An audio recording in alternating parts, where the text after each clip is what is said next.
Okay. Dogs are settled down. So we're good to go and start our Chaos with Care podcast again. Welcome back for another episode. Today, the name of our episode is what we are doing this episode. And the name of the episode is Damn, That's Weird. Oh, damn. Oh, damn, that is weird. Yeah. So the idea with this episode was the birth, the conception of this idea was, I think seashells are really weird. And it's one of those things that it's like, how are seashells made? And I'm like, okay. And I did a little deep dive into it and I figured it out. And I'm like, wow, that is really fucking weird. And so then I was like, let's build an episode off that, MG. Let's try and do that. And he was down. And the idea here is we are going to talk about things that are just fucking weird, but also explainable. So we don't leave people with more questions than answers. So, Neat. What? I said neat. Neat indeed. Yeah. I can't wait. I like to be informed, get my teehees on and my education on. Me too, buddy. All at the Me same too. time. Yeah, there's a healthy balance to be struck. So we wrote down some things that are just fucking weird that we want to talk about. And I don't know about MG, but I went for more obscure shit that people might not know about, and I'm guessing you probably did the same. Yeah. So it's my thought on this was very linear, as you're going to find out, and there's going to be a theme. So we'll see if you can figure it out. Okay. Well, you want to do tit for tat? Yeah, that's absolutely fine. Okay. Keeps me from talking too long because I get sick of my own voice. As do I. Yes. Okay. So we'll just start with a. Wait, are you talking about my voice or your voice? No. You get sick of my voice? No. I don't blame you. Talk all the time. Read me to sleep. I got you, buddy. First one, real short and simple. Did you know that flies sometimes decapitate themselves, like your typical housefly? No, I did not. How do they do this? Well, basically, they'll get something stuck behind their neck, like a little piece of debris or something, and then they'll want to clean themselves. And so kind of like a dog does, where they itch their neck with their paws. A fly will take his little legs and start rubbing furiously to get something off his neck, and then it ends up decapitating him. Oh. Yeah, it's crazy. And then even on top of that, well, it turns out that when they decapitate themselves, kind of like a chicken does, if you chop a chicken's head off, I should say, when they decapitate themselves, their body can actually survive for, I forget how long, but for a while. Their head is, lifeless and dead, but their body keeps going, and it actually will finally eventually die when it starves to death or thirst, doesn't have enough water. Oh, neat. Yeah, they run out of water and they run out of food. So yeah. Neat. God has a great sense of humor. He does, dude. Really did. Right. Thank God our dogs don't do that either. That'd be a know. nightmare. That'd be like, no, dog's trying to fucking claw its fucking own head off. Like that would be no one owned a dog after that. I know. Well, we got a lot, so you go. Okay. So, let me ask you this, pal, buddy. Have you ever gone up to your gal pal and ever convinced her the protein advantages of eating your semen? Yeah, we've all been there. Yeah. Okay, so did a little digging, did a little math, if you will. I have heard of that. All right, semen consumption for daily protein. Let's talk about it. All right. The average volume of semen a male produces per ejaculate, this is a human male, is 3.4 milliliters or 2/3 teaspoon. Okay. And contains roughly 0.2 grams of protein. So it is in there. It's in there. I knew it. There ain't a lot, though. Sure, yeah. The average human has to consume roughly anywhere from 50 to 56 grams of protein, roughly. This is on an average. Okay, you need a lot of cum shots. Yeah, so it's, again, one ejaculate equals roughly 0.2 grams. So when you do the math, you take 56 grams and you divide it by 2 grams per ejaculate. That equals how many ejaculations does that equal, you think? How many ejaculations equal a daily supply of protein? Yep.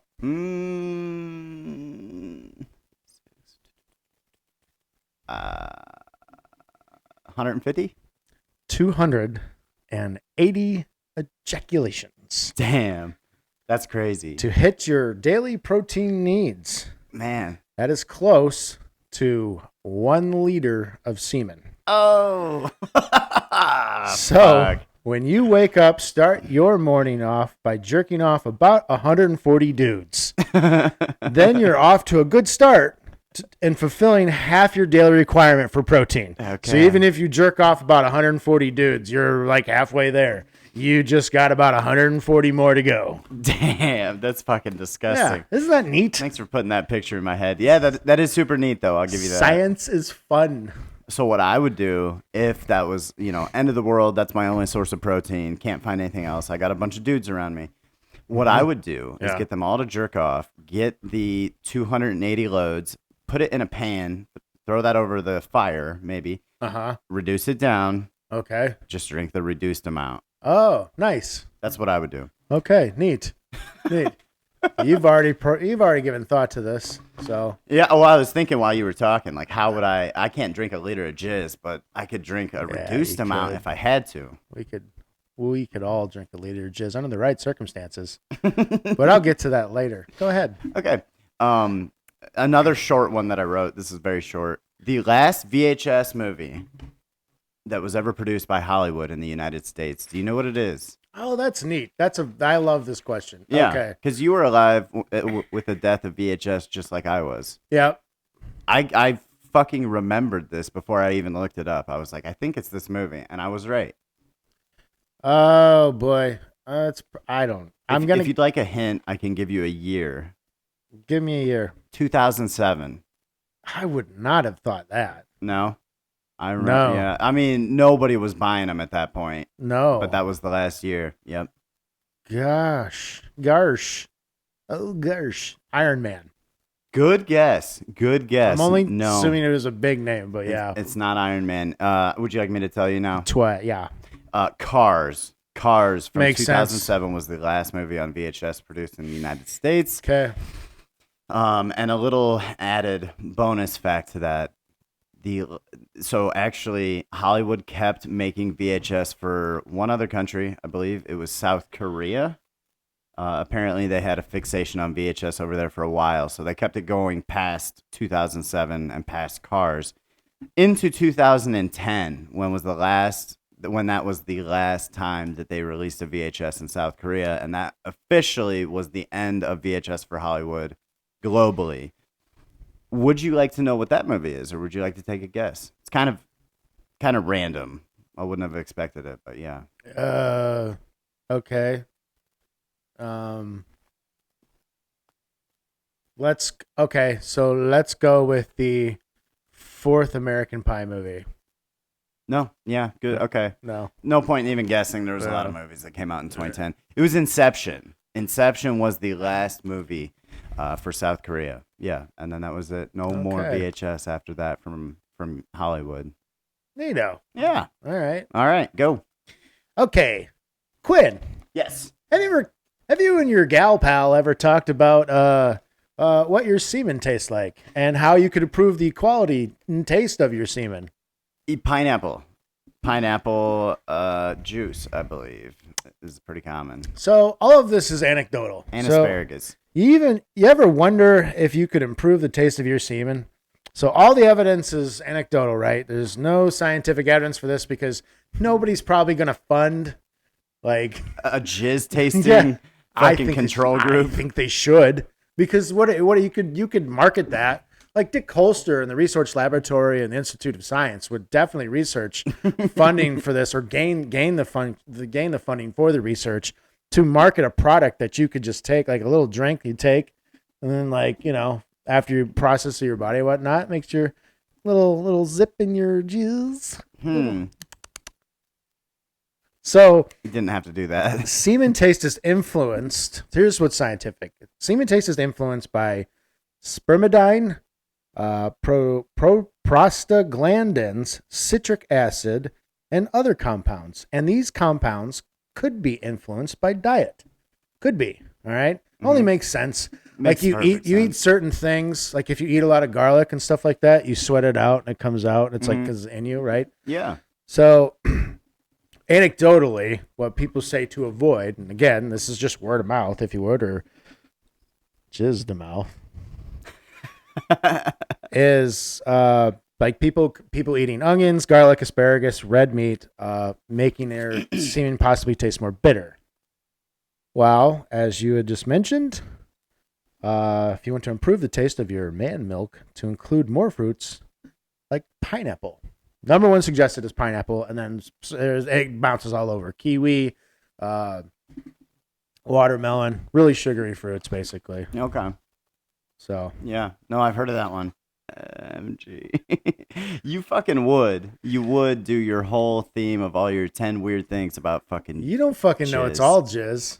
I mean, it you said probably there's a is. theme, and the first two are jizz, so it probably is. It could just be food. All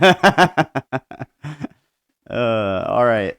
Well, let's get back to it. Just how big is Lake Superior? It's really big. Yeah. It contains about 3 quadrillion gallons of water, which is roughly 10% of the world's surface freshwater. If you spread its water over the entire continental United States, you would get about 1.5 feet of water. Yeah, pretty crazy. Sailors treat it more like an ocean than they do a lake because of just the dangerous storms that are on there. There have been like hundreds of shipwrecks on Lake Superior. The most famous one being the Edmund Fitzgerald in 1975. Great Gordon Lightfoot song. Yes, that is a fantastic song. But yeah, shit ton of water in Lake Superior. It's huge. Anyway, fact number 3. Hit me, son. What you got? What mammal produces the most semen per ejaculate? It's got to be a blue whale or some Okay. shit. Is it? Okay. Settle down. There's 2 schools of thought here. So yes, Quinn, more than likely, the blue whale does produce the most out of any other mammal.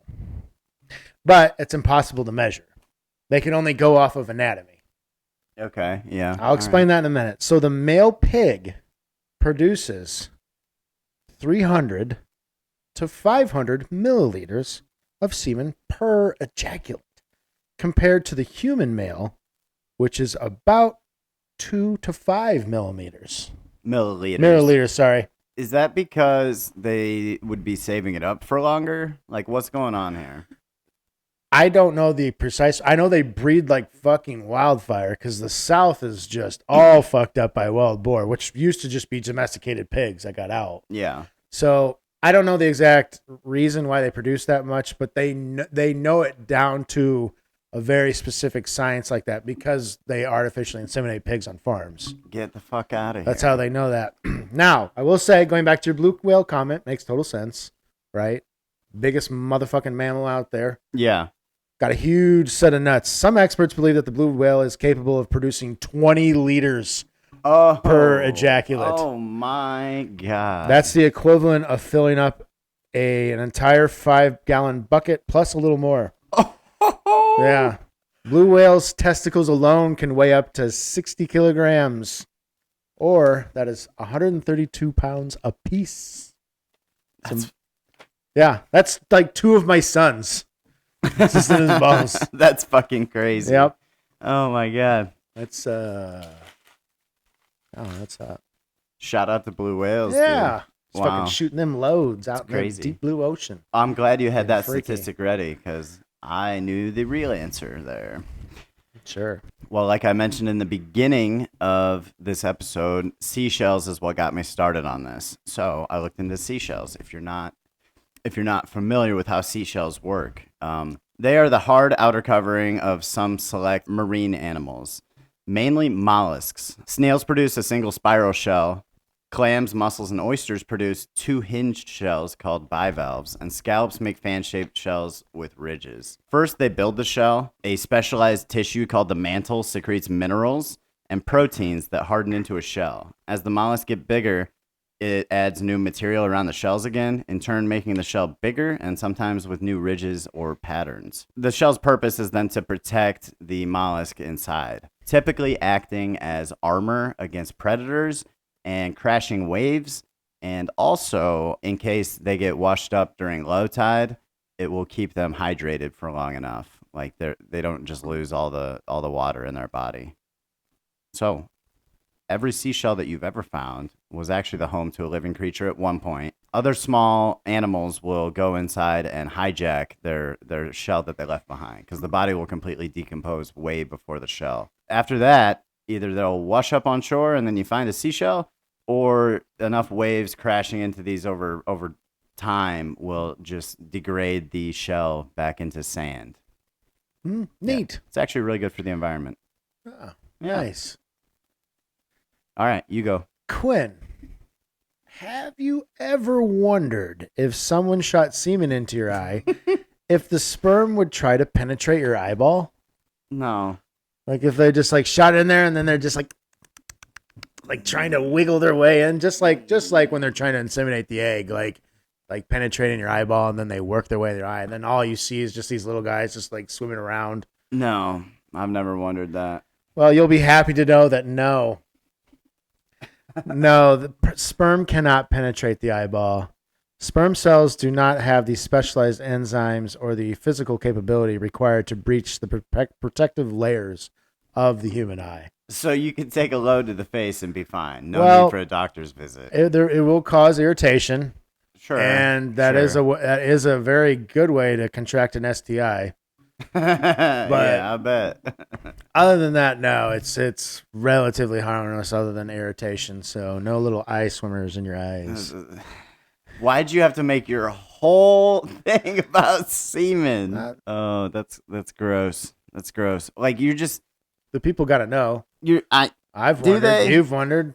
Everybody wondered. They're like, what happens? You catch a fucking stray.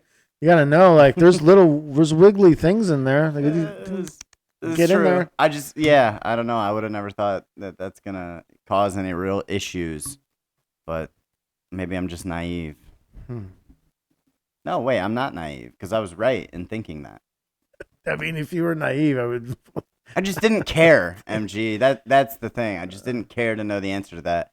And every one of these, you're painting a picture in my mind with everything, and it's just jizz. Painting with semen. Yeah. Okay. Okay. Next one I wrote down.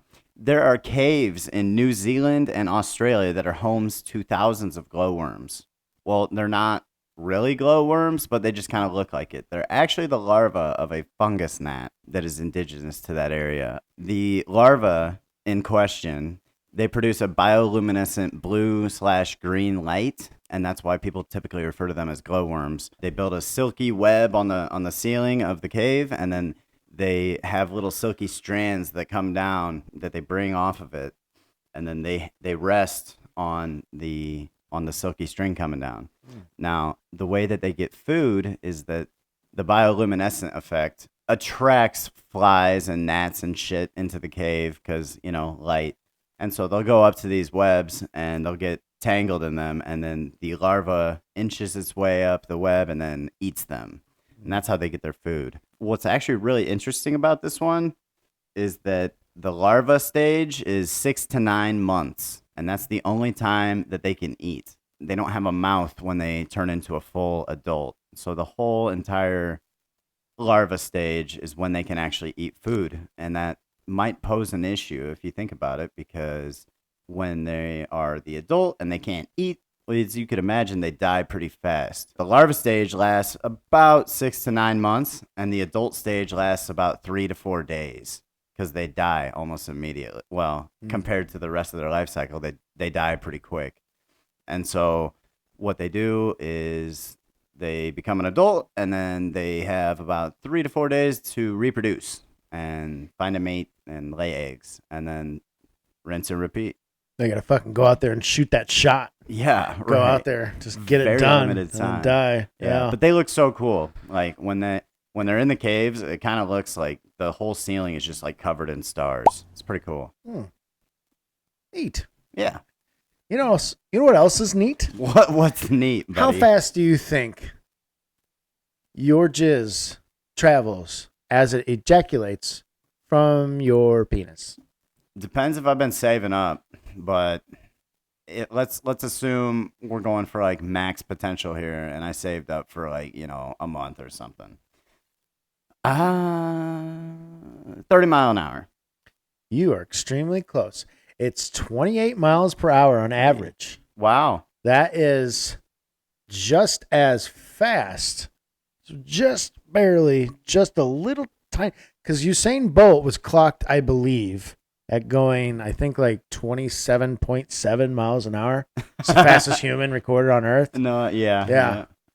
Human jizz ejaculating is just a little bit faster. So for just a minute or a second there, Yeah. just for a second there, Yeah, I yeah. am faster than Usain Bolt. Yeah, exactly. Woo-hoo! And also, it made me question, like, how is the original data coming in? And I'd like to think that they reached out to local law enforcement that were out there in those late nights with their fucking speed gun and just sitting there just trying to fucking jerk off and like trying to clock it as it goes out. Oh, we got a new record. Yeah. 28. Yeah. I just like to think that. That's the case. Let's go with that. It is that. That's fantastic. Thank you, local law enforcement, for all the things that you do and services you provide. Yes, and all the flat cameras. Thanks, guys. Appreciate that. Did you hear about that stand down that happened in Milwaukee? These cops got a notification on their flat camera system that there was a homicide suspect that was driving in a car.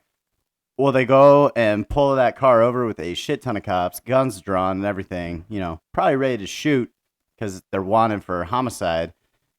Turns out they got the wrong ping and the ping should have been erased. I don't know the exact details here. Maybe it was because someone had stolen that car. Oh, ping, so it was like a Chinese person? Yeah. You're dumb. Racist. I thought his name was Ping. You said that. But they went and pulled this guy over, guns drawn and everything, and then they're like, "Oh shit, we made a mistake." And then that ended that. They were like, "Well, we got to get the fuck out of here." So hopefully a good lawsuit will come out of that to deter police even more from all the misuse of the flat cameras. But I just thought that was interesting. Like, damn, could you imagine driving down the fucking road, totally innocent, and then you just get, our flat cameras pinged you, so we pulled you over and we're willing to shoot. That's gonna end great. Sure. Well, I'm just happy that me talking about cops jerking off to see how fast a human could shoot could lead us to that real story. I know. Sorry, I got a little sidetracked. No, there. I'm but providing it's very, segue. It's very recent. No. Yeah. Great segue. Thanks for the segue. Yeah. Okay. Anyways, I'll go next. And I hope Ping's okay. There was no ping. It sounds like there was something wrong.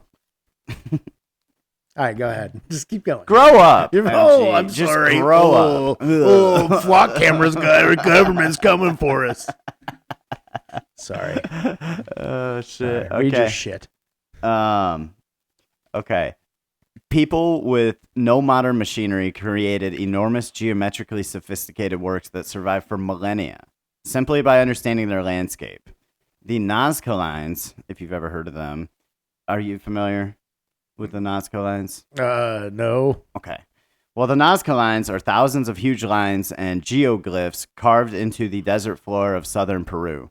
They make some recognizable figures like a spider, a hummingbird, a whale, and human figures and trees. Like they're massive. They're hundreds, if not thousands of feet long. Just lines drawn in the sand in southern Peru. And because of the climate around there and how dry it is, they've actually stood over the test of time over like 2,000-ish years. They kind of estimate it was right around 2,000 years. But there's very little erosion in the desert, and that's why they're still there. But the way that they did it was actually extremely rudimentary. If you go to southern Peru into these deserts, the top layer of the desert surface is dark weathered rocks, and the Nazca people simply just moved the dark layered rocks aside, exposing the lighter colored sand underneath. What's really even more crazy about this is that you can't really see any of these. You can't see any of these geoglyphs from ground level. You need to be pretty much in an airplane or like an aerial view to see them. If you're just standing there, it looks like nothing. You wouldn't even be able to tell if you were looking at anything or not. But if you're up in the air, thousands of feet up in the air looking down, then you can see these massive geoglyphs. And nobody really knows exactly why they put those there, why they made these designs and whatnot. But the speculation is that it was like meant for the gods that they were worshiping at the time, or potentially like navigational help, pretty much like helping to lead you in a certain direction. Yeah, really crazy. That's cool. They couldn't even see it. And I think that was the coolest part. They made all this shit. They couldn't even fucking tell. Yeah, unless they had planes back then. But yeah, I don't think so. Right. What if we had angels, birdmen?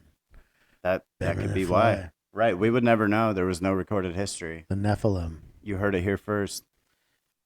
Quinn, did you know 90% of your sperm is deformed?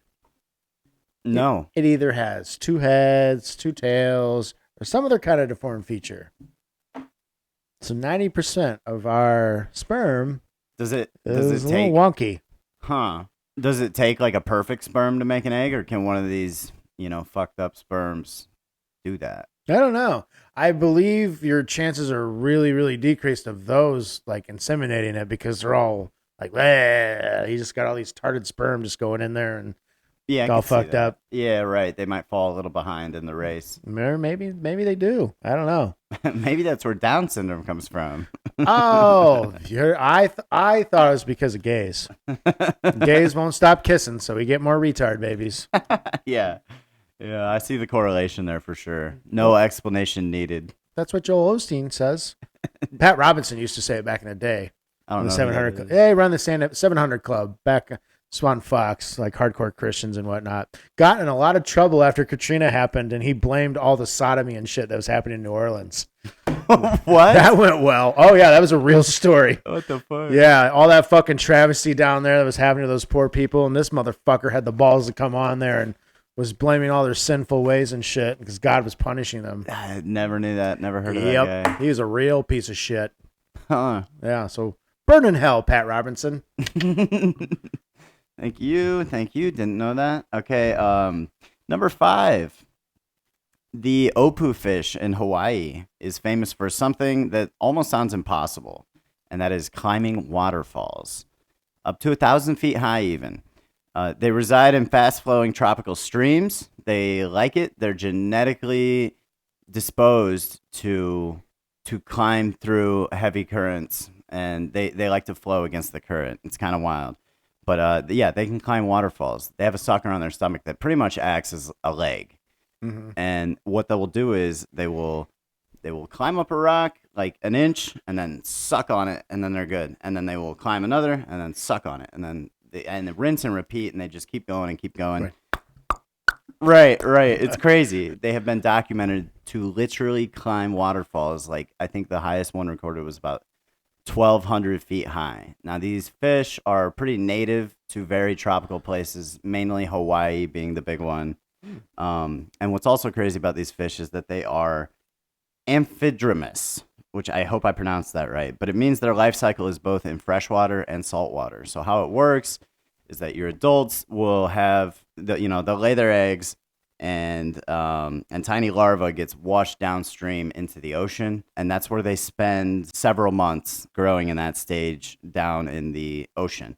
Then at their juvenile age, they migrate back upstream by using their little sucker fins to climb wet rocks and big waterfalls. And yeah, they also use their sucker to scrape food off of rocks, like microscopic organisms or like algae. They'll eat that too. But yeah, evolution basically turned their climbing equipment into feeding equipment. Or maybe it was vice versa. I don't know. Super cool fish. Yeah, that is awesome. And clearly never listened to TLC. And these fish were clearly were chasing waterfalls. They were chasing.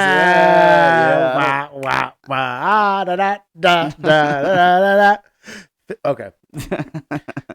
Quinn, did you know? Did you know that sperm can get lost on the way to finding the egg? It happens all the time, actually. I would think, yeah. And this is originally what Finding Nemo was based on. What? Yeah, the original plot of Finding Nemo, and then they changed it to a dad and a fish, and blah, blah, blah. The original plot was just like, it was a beginning scene where it was just like the inside of the vagina, and then just like, and then they all just shoot out all at the same time of the guy's dick. And they're all just like so happy, and they're swimming, and they're like, yay! Some of them got 2 heads, they're like, yay! And 2 tails, and they're just flying through. And then there's just like a daddy sperm and a son sperm. We're like, yay, son, I can't wait to impregnate this egg. And then the son sperm gets like lost inside like the smaller intestines and whatnot. And it's like this whole thing where the dad finds another sperm that's like, has like memory issues and whatnot and can't remember. And then like they go through and then they save him at the end. And then his son actually is one that impregnates the egg. But they had to change it all because that just seemed too much for people to handle. Yeah. What the fuck? Yeah. No, I did not know that. Yeah. Nobody knows that. That honestly sounds now they do. unbelievable. Are you sure you didn't make that up? No, it's entirely 100% accurate. I would never make up anything. I lack a lot of creativity and imagination. And the Maury's lie detector has determined that is a lie. Don't go chasing waterfalls. It's still a great song. Probably gonna get. All right, go ahead. That is a great song. It is. Okay. You This one. You don't like touching my arm? I don't mind. Oh, yeah. Get that elbow in there. This is where it finally happens. Tuning into the right podcast today. Okay. Next one I've got. Did you know you have anywhere from hundreds to thousands of tiny little 8-legged mites crawling around your face right now? Demodex mites are what these are called, and they are tiny, and they live on the skin of most adults. It's so common that it's actually considered like to be part of the normal human ecosystem if you have all these mites crawling on your face rather than not having them. That's just how common they are. They're microscopic, about 0.2 to 0.4 millimeters long. They're typically not harmful unless you have an unusually high amount, and they'll find unusually high amounts in people with like rosacea and blepharitis, which is like inflamed eyelids, or just like excessively irritated or itchy skin. They feed on dead skin cells. That's how they survive. Materials found in your hair, follicles, and hair, and just your oils from your hairs as well. They feed off that too.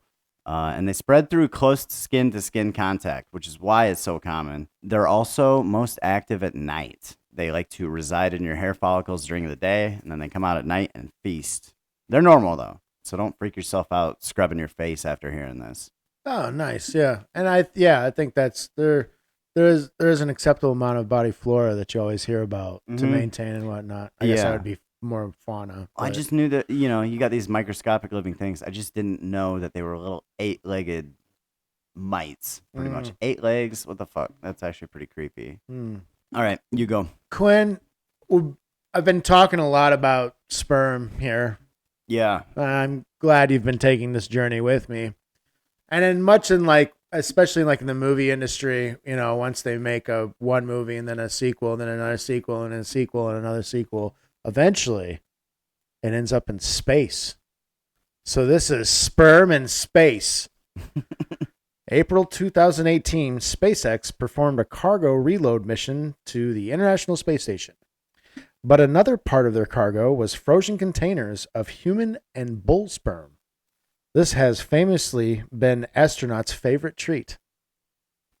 What? Come on. All right. The real reason is zero gravity and the effects of it on the semen itself, and also for multi-generational procreation, if that was possible in space. Okay, that makes sense. So yeah. So how long it can maintain its integrity and how viable it is and all that. I mean, we would probably want to know if that was even possible. And they also they eat it. They have like little push pop. I picture a push pop, like a bull semen push pop. You remember the Flintstones push pops? Yeah, those are my favorite. Yeah, mine too.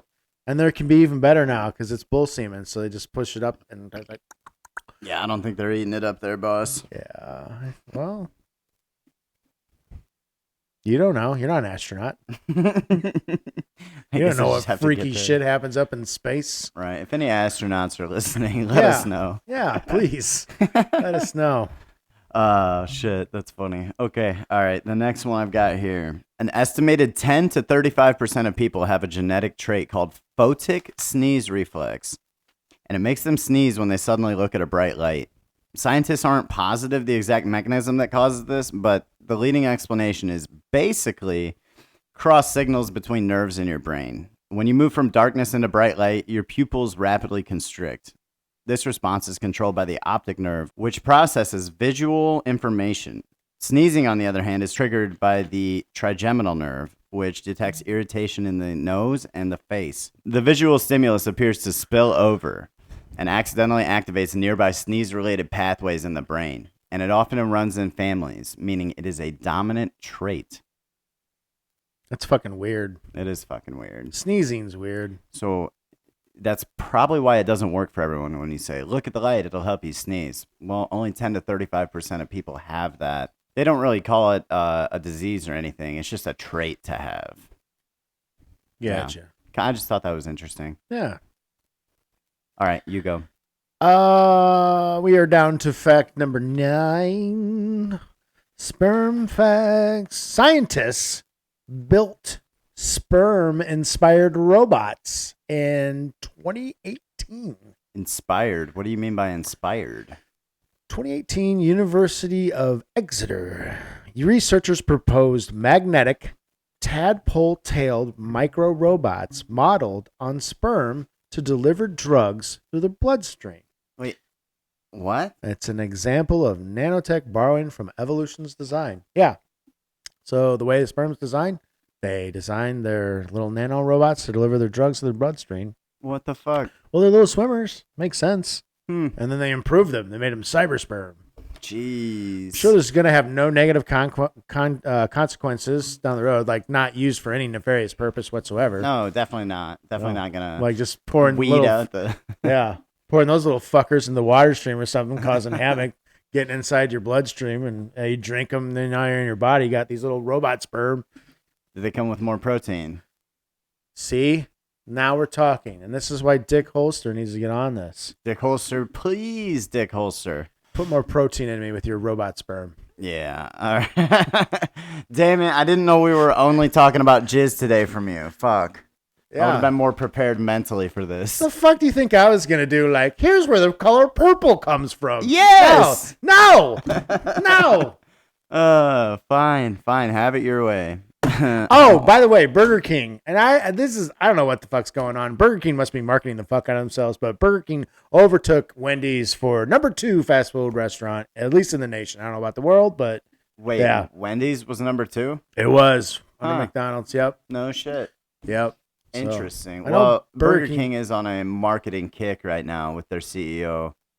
He's posting videos like every day, like, we're going into all these Burger Kings and we're talking to the customers. And it's like actual footage of him talking to customers and being like, what would you do differently? What didn't you like about your order? And then they're like, well, the fries were soggy. And he'll be like, got a solution for that. From now on, fresh dropped fries only made to order fries, or we throw them out after 5 minutes or whatever. They got brand new style of lettuce. They've been revamping their whole menu with better ingredients is mainly the selling point here. Sure. Yeah. That's how Domino's kind of got all the business they did when they were doing that big marketing campaign for having better ingredients and stuff like that. Really? It was a while back, yeah, but yeah. Who would have known? They're like, the customers are sick of a shitty product, so let's bump the quality of the ingredients a bit and see if that helps. I'm still not going there. Genius. I'm not going there either. I'm just saying. I'm not. I don't know. I'm a Wendy's guy, but for my final fact, it's actually today's ad, okay? Alrighty. So something about semen. Today's sponsor of Chaos with Care is brought to you by The Real Book. You can purchase this on Amazon. The Real Book, entitled, it's actually a cookbook. Just in time for summer. Okay. Everybody needs a new cookbook for summer. Get them summer treats in. It's a real book by Paul Fotenhauer called Natural Harvest. That sounds nice. A collection of semen-based recipes. So here's a brief description. Semen is not only nutritious, but it also has a wonderful texture and amazing cooking properties. Like fine wine and cheeses, that taste of semen is complex and dynamic. Semen is inexpensive to produce and is commonly available in many, if not most, homes and restaurants. In restaurants. Remember when you worked at a restaurant, Quinn, and all the semen you guys had Right. in the cooler? Right, yeah. Despite all of these positive qualities, semen remains neglected as a food. Can you imagine? All that semen out there just being wasted. It's a sin if you tell me. No wonder why some people in Christianity believe masturbation is a sin. Yeah. You're just wasting food too. Yeah. That's what they say in the Bible. Yeah, just wasting food. Once you overcome an initial hesitation, any hesitation, so once you overcome that, right, you will be surprised to learn how wonderful semen is in the kitchen. You'll be surprised. Semen is an exciting ingredient that you can give every dish. You make an interesting twist. If you are a passionate cook and are not afraid to experiment with new ingredients, you will love this cookbook. That is Natural Harvest by Paul Fotenhauer. Now, I've read this book. I really have, because there was it probably wasn't legal, but there was a website I found that scanned it page per page, and I went through it. I really did. And I've curated a perfect meal for us, a little date night. All right. Okay. Well, for drinks. Oh. We're going to start off with drinks. We can't bake it into something to mask the flavor a little? This is drinks for drinks. Okay. We're a couple of guys out there just drinking, having fun. I got it. Yeah. Yep. Drinking jizz. Got it, MG. No. It's not just drinking jizz. This is a real recipe. It's called the Almost White Russian, which features vodka, coffee liqueur, if you were traditionally Kahlua, cream, like half and half. I would go half and half. Okay, yeah. And semen. Great. There you go. It's just a White Russian with semen in it. Who the fuck is buying this shit? Oh, there's plenty. So, and then after we have our drinks, we're ready for our appetizers. And for our appetizers, we're going to go with a cold appetizer. And it's going to be slightly saltier caviar. 1 3/4 ounces of the finest caviar you can afford, mixed with a tablespoon of semen. MG. That's all it is. That's all it is. Easy to make. Anybody can make this. You go to the fancy grocery store. You get the fancy caviar. You take it home.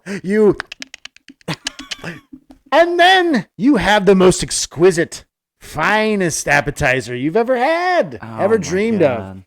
No one ever thought of this. Man's a fucking genius. All right. I cannot believe. Are you ready for our entree? Our entree is roasted lamb with good gravy. Do you imagine what this is, Quinn? What this is a slow roasted ram. Me. And the gravy is made from the drippings. Yep. Cornstarch. Yep. All in a good gravy. And semen. Now, we've had an amazing meal, but we're ready for a little sweet treat. Oh, you're still going. Are you ready for a sweet treat? Yeah. Well, we're going to have spunky candied pecans. Spunky candied pecans. Which features pecans, sugar, melted butter. Yeah. Everything you need for candied pecans. And 2 tablespoons of semen. There's the spunky part. Yeah. Mix that all together. It helps it caramelize, I bet. Yeah. MG, how about that?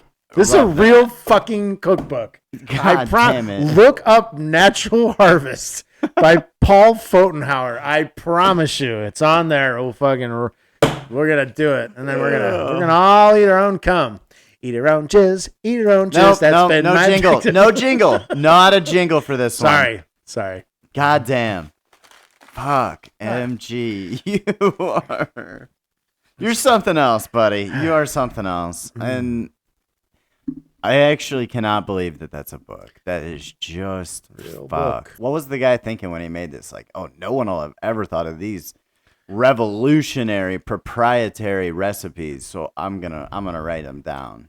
I mean, some could argue that it lacks a little imagination because he's just Right. rehashing all these It's old a recipe. and all you the just recipes. You just put jizz and everything. throw- right. What can I do with this one? Let's see. Homemade mac and cheese. Where's the jizz going? Oh, no. Okay. Into the butter. Yep. Jizz. Okay. Now we're doing, we're going to do a coleslaw. Okay. Light bulb. Jizz. Jizz in the coleslaw. Right. Let's do it. What a genius. Yeah. What a genius. I'm guessing this is getting marketed to a lot of gay men. Is really what this Probably. is. It's probably like a joke book. they Or put a up in joke, like a fucking coffee book. Right. Like, and the more authentic it looks, the more, Yeah. the better the joke would be at that point. Yeah. Yeah. Fucking epic. Mm-hmm. All right. Well, thanks, Natural Harvest, for sponsoring us with your jizz money. Mhm. Appreciate that. Okay. And I had two tiny little ones here. I have this book called The Book of Useless Information. Thousands of things you didn't think you needed to know, and you probably don't need to know. Okay, this one's interesting. During the time that the atomic bomb was being hatched by the United States at Alamogordo, New Mexico, applicants for routine jobs like janitors were disqualified if they could read. Illiteracy was literally a job requirement. The reason being, the authorities did not want their garbage or other papers read. It's like, hello, have you ever heard of a paper shredder? And then this other one I found in this book while I was taking a shit, because this sits above my bathroom. If you toss a penny 10,000 times, it will not be heads 5,000 times, but more like 4950. The head picture weighs more, so it ends up on the bottom. So Yeah. that's your poop book? Yeah. You were grossed out because I was reading a semen book, but that's a book that you poop with. There's Well, poop it's on not your a book about just straight No, poop. there's poop on the book though. Maybe. Yeah, there's got There to be. is. It's Yeah. in your bathroom. There's Right. poop all over that book. Yeah. But it sits up there in case I forgot to bring my phone and I can't doom scroll. Then I've got this book of useless information. And let me tell you, there's some doozies in here. I mean, there's fucking thousands in here of just random shit. It's really fun to read through when you're shitting. Trust me. Just trust me on this. Next time, if you ever take a poo in my bathroom, feel free to pop it open. You might learn something you didn't. Well, you will learn something that you didn't know. I prefer to poo in your neighbor's yard. That's where I go. Is that why my dogs keep going over there trying to eat your shit? No, well, that's why your neighbors hate you. I just go out there. So when I leave, I go out to their front yard. I make sure I'm in their front windows and I make eye contact with somebody, the mother, the daughter, whoever. And I'm just like, I'm taking a shit right now. This is my yard. Okay, but yeah, that's all I brought. That's all he brought. Thanks for tuning into the Damn That's Weird episode. Oh, Love the vibes today, MG. Keep bringing those every time. But yeah. It's because I'm sober. Nice. Hey, right on. Not really. Congrats. Everyone congratulate MG in the comments. Thank you for tuning in, everybody, and we'll see you next time. Peace. Bye.